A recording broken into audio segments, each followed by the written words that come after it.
Bonsoir à tous. Dans les titres de l'actualité ce soir, fin des travaux de la réunion préparatoire du comité international du Fari 2025 qui porteront sur le thème jeunesse africaine, innovation et entrepreneuriat, bâtir un avenir durable. Ce grand événement scientifique régional est initié par la commission de la CEDEAO qui promet travailler pour sa réussite.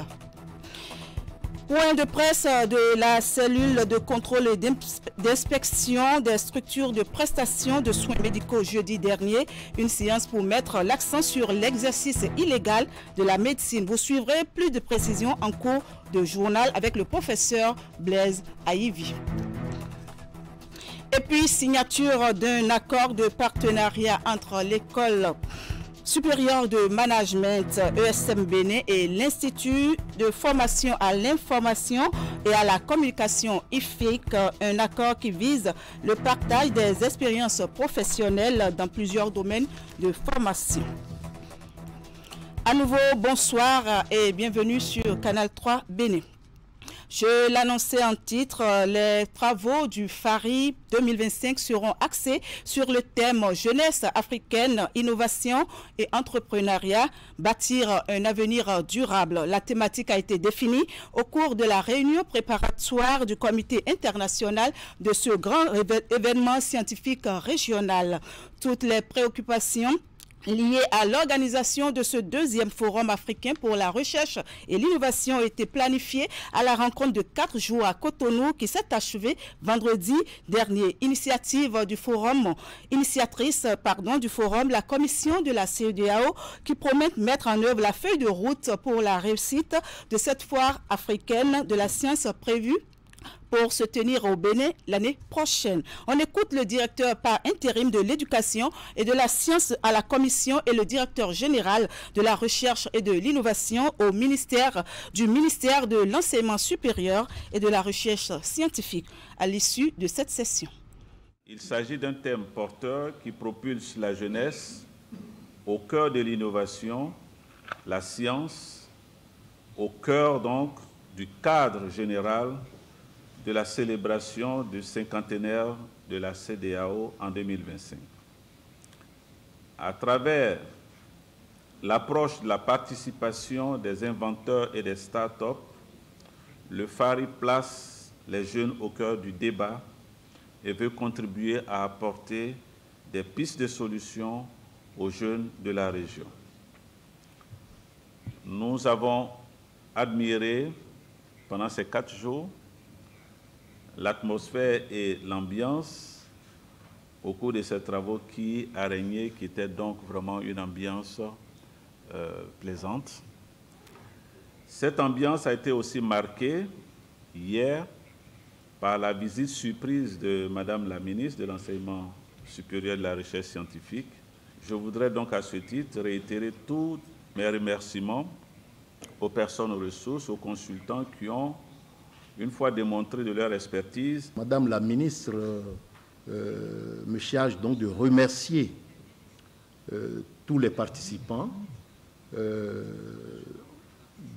remercier donc les partenaires financiers et tous ceux qui ont pris part active donc à ce travail, à cette réunion. Donc je vous rassure de ce que la République du Bénin, à travers son chef d'État, le président Talon,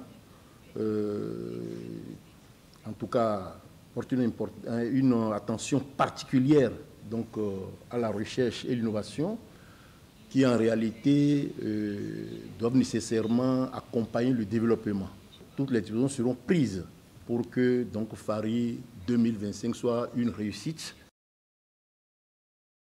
Et de son côté, le colloque scientifique international qui a eu pour thème les cultures politiques en Afrique, militantisme, civisme et citoyenneté face aux défis de la consolidation démocratique a pris fin jeudi dernier à l'université d'Abomey-Calavi. Pendant 3 jours, les experts en gouvernance politique, scientifiques, universitaires et acteurs politiques ont mené des discussions visant à trouver des solutions pour la consolidation du processus démocratique en Afrique. Le professeur Maounio Kakpo a représenté le président de l'Assemblée nationale à la cérémonie de clôture de ce colloque. Le point avec Idrissou Boukari et Rachidi Soubiro.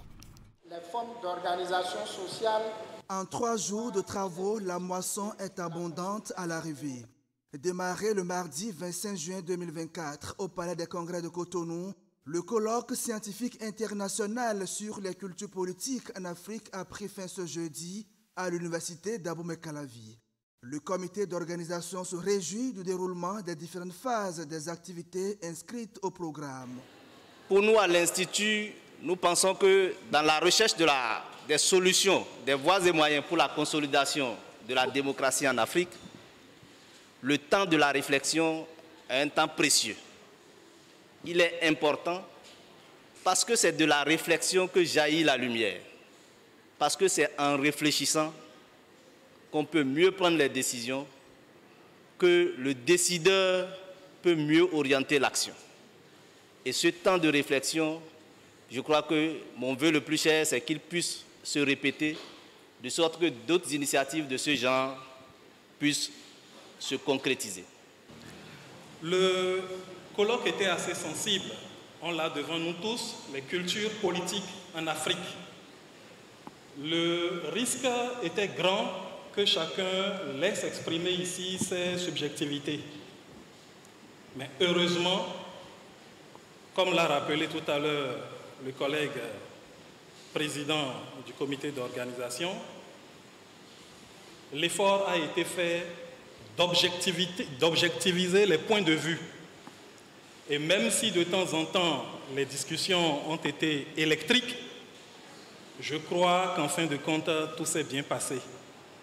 Alors, au nom du recteur, il ne me reste plus qu'à vous souhaiter à toutes et à tous bon retour chez vous. Du Palais des Congrès de Cotonou à l'amphithéâtre Houdegbe à l'université d'Abomey-Calavi, les débats ont été intenses et fructueux entre scientifiques, universitaires et acteurs politiques. Les 72 heures de réflexion ont été faites de communication, conférences, plénières et panels pour poser le diagnostic et jeter les bases des mécanismes de consolidation de la démocratie en Afrique. Ce colloque international organisé au profit des députés, acteurs politiques et universitaires nous a permis de mettre en lumière les dynamiques et les enjeux propres à nos sociétés.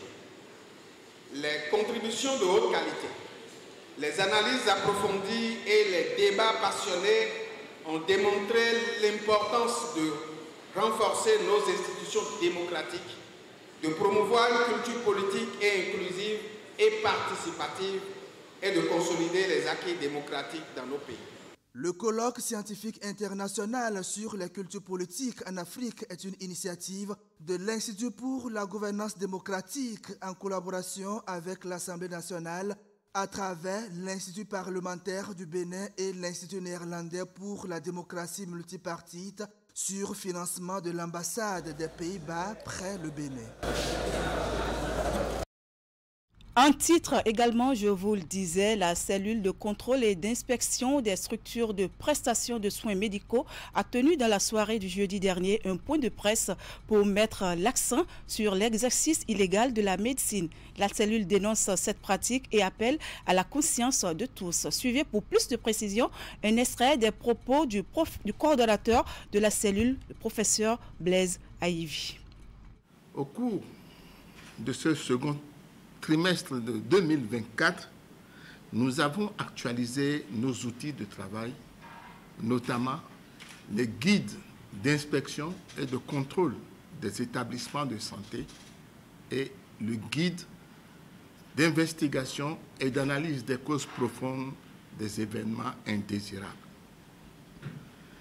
Nous avons, dans les différents départements du pays, contrôlé le respect des normes dans 336 formations sanitaires, parmi lesquelles 71 maternités dans la zone sanitaire de Alada, Tofo, Zé et dans la commune d'Abomey-Calavi. L'illégalité de l'exercice de la médecine peut également intervenir lorsque l'agent qualifié, le médecin, même s'il a toutes les autorisations, n'est pas inscrit au tableau de son ordre professionnel ou lorsqu'il outrepasse ses compétences, ce que certains qualifient d'usurpation de qualification.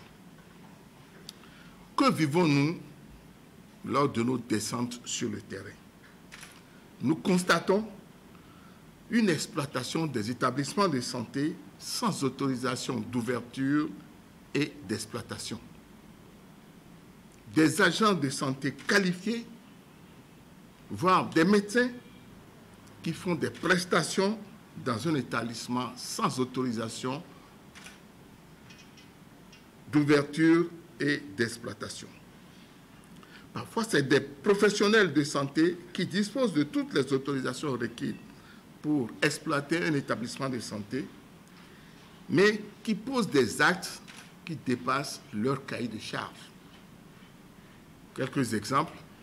Vous avez un cabinet de soins infirmiers n'a pas le droit d'ouvrir un laboratoire d'analyse biomédicale, ni une clinique d'accouchement toxique. Il en est de même d'un cabinet médical qui ne peut pas poser des actes chirurgicaux. Les actions de la cellule consistent en la fermeture de ces établissements de santé illégaux et parfois un enclenchement des procédures judiciaires pour certains contrevenants. Nous espérons que ce phénomène déviant va diminuer au Bénin avec l'aide de tous. Dans un tout autre registre, sachez que la deuxième conférence des directeurs des systèmes d'information CDSI pour le compte de l'année 2024 s'est tenue dans la matinée du jeudi dernier. La rencontre qui s'est déroulée au Palais des Congrès de Cotonou a eu pour thème vers la mise en œuvre de la restructuration de la CDSI. Plus de détails dans ce reportage de Marlène Azinogbe et Rachidi Soubero. Réunis dans cette salle du Palais des Congrès de Cotonou, les directeurs des systèmes d'information tiennent leur deuxième conférence. Elle s'articule autour d'un thème bien défini qui vise à actualiser un projet de décret, restructurer le secteur des DSI et résoudre les questions liées aux réformes de la conférence des directeurs des systèmes d'information. Ensemble, nous allons explorer des pistes et des solutions, échanger sur les bonnes pratiques et consolider notre cadre de gouvernance des projets numériques. Je vous invite donc à profiter pleinement de cette journée pour partager vos idées, vos suggestions, je dirais rebondir sur les présentations qui vont être faites tout au long de la journée et apporter vos contributions actives aux discussions. En réalité, ça fait quelques années que nous expérimentons déjà ce cadre d'échange, ce cadre de concertation entre les DSI. Et il était temps de faire un retoilettage. Donc le projet de décret à venir travaille sur ça. Nous avons eu quelques difficultés, par exemple, pour définir dans notre travail au quotidien ce que les DSI appellent un projet. Est-ce que c'est une tâche que nous exécutons au quotidien? Quelle est la taille du projet? Nous avons un concept que nous appelons l'avis d'opportunité. Quand on a une idée, est-ce qu'elle doit être mise en œuvre? Pour qu'elle soit mise en œuvre, quelle est la démarche à suivre? Pour Marc-André Loco, directeur général de l'Agence des systèmes d'information et du numérique, cette conférence des DSI contribue à une transformation digitale réussie dans les secteurs d'activité. Elle va également permettre de prendre acte des progrès significatifs faits dans la digitalisation de l'administration publique et développer l'utilisation des infrastructures et services numériques. Aujourd'hui au Bénin, nous avons plus de 220 e-services qui sont répertoriés. Et ces 220 e-services ne sont pas tous intégrés dans le framework du portail national des services publics. Nous sommes globalement à 50-50 aujourd'hui, c'est-à-dire que nous avons à peu près 110 e-services développé sur la base du framework du portail national de services publics. Et nous avons globalement 25 autres plateformes en réalité qui existent aujourd'hui et qui rendent ces services-là, ces services-là. Par exemple, je pense par exemple au portail de l'ANIP, où vous pouvez accéder à la déclaration, en tout cas, d'un certain nombre de services. Il faut noter que la conférence des directeurs des systèmes d'information est une rencontre, un cadre de concertation entre le ministère du numérique et de la digitalisation et les directeurs des systèmes d'information des ministères et structures de l'État.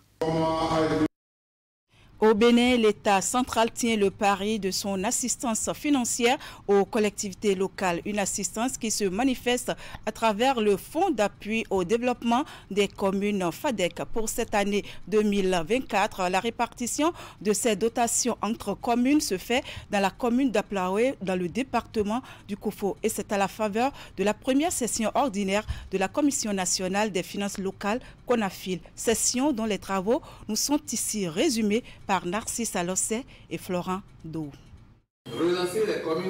L'exercice est cyclique chaque année depuis la mise en œuvre des réformes du secteur de la décentralisation. Les membres de la Commission nationale des finances locales se retrouvent en session pour procéder à la répartition des dotations aux communes. Ce qui se fait ici à Plaoué au titre de cette année 2024. Tout le monde sait comment, en 2016, le chef de l'État, alors candidat, avait proclamé haut et fort qu'il allait donner un sens à la décentralisation.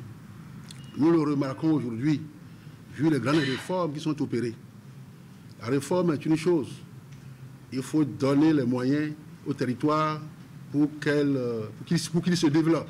Des moyens au territoire pour leur développement et l'État central honore une fois encore ses engagements avec cette année une enveloppe de 75 milliards de francs CFA.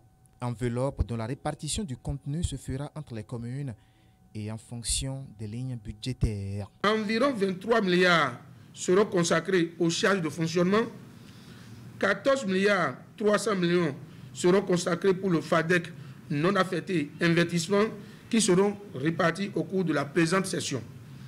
Environ 800 millions pour le nouveau guichet Sahel et 9 milliards pour le guichet COSO. Environ 27 milliards 300 millions pour le guichet BRICS et enfin 5 milliards 500 millions pour le guichet alphabétisation. La cagnotte était de 86 milliards de francs CFA l'année dernière et selon les explications, la baisse constatée cette année est justifiée par la fin de certaines conventions. Quant à la répartition, la dotation est faite sur la base d'éléments objectifs et propres à chaque commune. À savoir la population, la superficie, l'indice de pauvreté non monétaire et les notes de performance obtenues par chacune des 77 communes à l'issue des différents audits. En somme, un mécanisme hautement transparent. En plus de la répartition des fonds FADEC, les membres de la CONAFIL auront à présenter à l'État central le point de diligence fait à propos des guichets spécifiques du FADEC. Retour à Cotonou pour nous intéresser à un accord de partenariat qui a été signé dans la matinée de ce vendredi entre l'École supérieure de management USM Bénin et l'Institut de formation à l'information et à la communication IFIC. La signature de cet accord permettra de partager des expériences professionnelles dans plusieurs domaines de formation. Suivez le compte-rendu.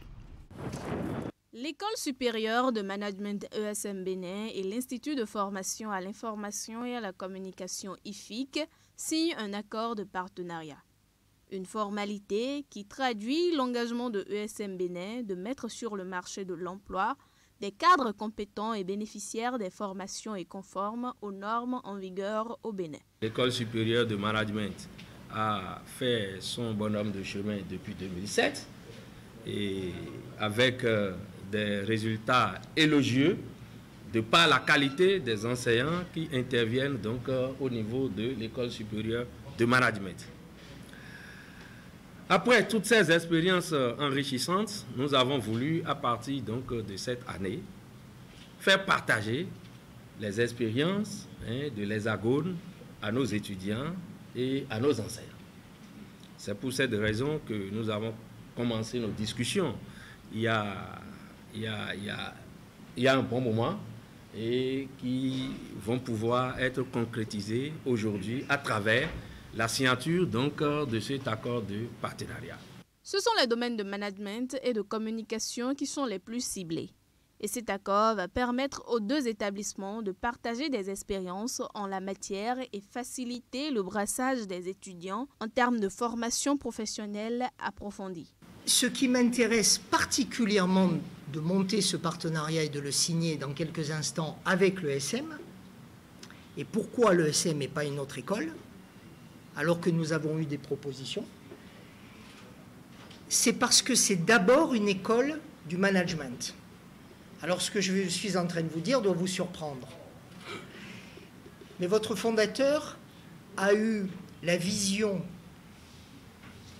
de créer quelque chose autour du management, puis ensuite de l'ouvrir à des filières de communication et de journalisme, parce qu'il y avait des demandes, c'est du business, c'est normal, sans abandonner le management. Et là où nous nous sommes entendus, lui et moi, dans son bureau, je parle sous ton contrôle, Isidore, c'est quand je t'ai dit, mais moi, ce qui m'intéresse, bien sûr, c'est de rencontrer les filières de communication et de journalisme pour leur proposer de venir, au terme de vos examens ici, de venir, pour ceux qui le souhaiteraient, chez nous, sur une formation de 10 mois, en accéléré. Mais c'est aussi peut-être de convaincre, in situ, là, cette fois-ci, ici, les filières de management de l'importance de savoir aussi communiquer. À travers ce partenariat, l'École supérieure de management ESM Bénin et l'Institut de formation à l'information et à la communication IFIC nourrissent l'ambition de former de jeunes leaders pour un avenir prometteur. En bref et en images, sachez que le ministère des Affaires sociales et de la microfinance a célébré en différé mercredi dernier la 34e édition de la journée de l'enfant africain instaurée en 1991. Cette journée célébrée chaque 16 juin par la communauté africaine a porté cette année sur le thème « L'éducation pour tous les enfants en Afrique ». L'heure est venue. La salle Fleuve Jaune du ministère des Affaires étrangères a servi de cadre à l'événement qui a pris l'allure d'une séance d'échange avec des organisations et des acteurs de la chaîne de protection de l'enfant au Bénin pour leur faire le bilan des actions menées par le gouvernement du Bénin dans les différents sous-secteurs de l'éducation depuis quelques années.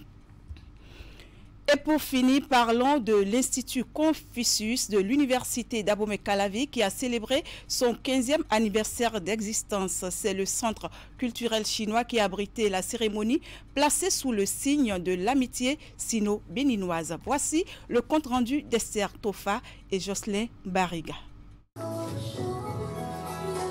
L'Institut Confucius d'Abomey-Calavi a eu droit à une célébration riche en couleurs et en rythme. Dans cette salle du Centre culturel chinois, les étudiants ont démontré leur connaissance de la culture chinoise à l'occasion de la commémoration des noces de cristal de l'Institut. C'est une graine qui est tombée en fait sur la bonne terre. Oui, et cette terre-là, c'est l'Université d'Abomey-Calavi. Oui, nous avons là en fait des autorités à divers niveaux qui nous accompagnent, un soutien indéfectible. Et c'est ça qui a permis en fait les résultats que nous avons obtenus. Je ne vais peut-être pas oublier les autorités chinoises à divers niveaux qui nous ont accompagnés, en commençant par notre université partenaire, je veux dire l'université Chiao Tung de Chongqing. Chants, danse et démonstrations d'art de thé ont agrémenté cette cérémonie qui marque également la célébration des relations entre la Chine et le Bénin. Je souhaite que l'Institut Confucius progresse encore. J'espère que tous les enseignants et les bénévoles seront entreprenants et courageux qui transmettront à davantage aux jeunes béninois la connaissance, l'espoir, la confiance et d'époque en époque, et qui les encourageront à chérir leur jeunesse, à aspirer à de grandes ambitions et à s'épanouir sur le terrain de l'amitié sino-béninoise. Des milliers d'étudiants sont déjà sortis de l'Institut Confucius de l'UAC dans les filières de licence professionnelle en langue chinoise et en didactique du chinois. La plupart de ces diplômés ont déjà des emplois dans des entreprises chinoises au Bénin et dans la sous-région. Des milliers de Béninois, étudiants, élèves comme fonctionnaires, ont aussi bénéficié des enseignements de la langue chinoise à travers la formation continue dans cette langue qui se donne à l'Institut Confucius de l'UAC. Certains étudiants ont reçu à l'occasion de ce 15e anniversaire de l'Institut Confucius d'Abomey-Calavi des bourses. Une bourse ceinture et route offerte par le dit institut et une autre d'une valeur de plus d'1 million offerte par le partenaire Techno. Eh bien, mesdames, messieurs, c'est la fin de cette édition. Merci de l'avoir suivi. Bonne soirée et bonne suite des programmes sur Canal 3 Bénin. Je vous retrouve demain dès qu'il sonne 19h30. À demain.